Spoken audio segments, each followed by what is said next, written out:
There is a woman in this country called Waiguru.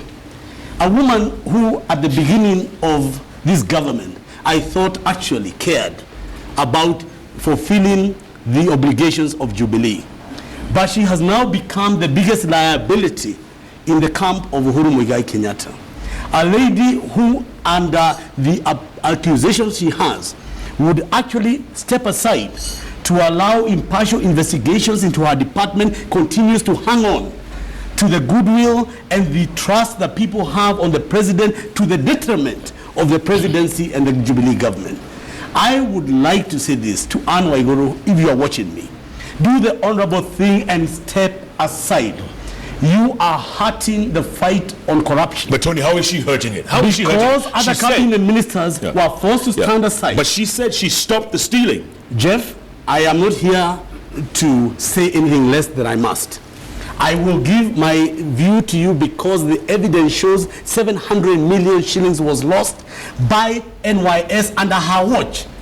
Other ministers have gone for less. Kamau, Ngilu, Churchill, other people up to today have not been reinstated to the cabinet, and yet they have not been proved in a court of law to have committed any offense.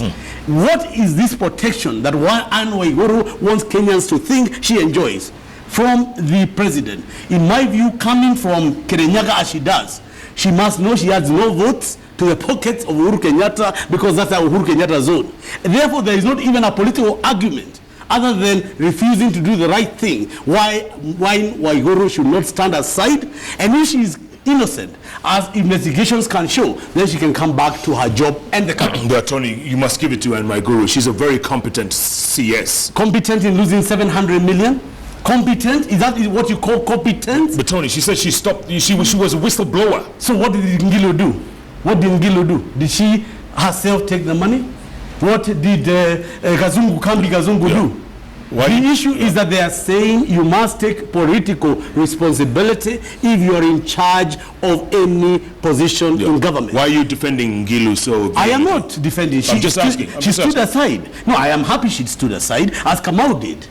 I would be happy if everybody whose name was brought in the bad light would stand aside until their name is cleared. I'm only saying the standards for Waiguru should be the same standards that every cabinet minister must and will be subjected to.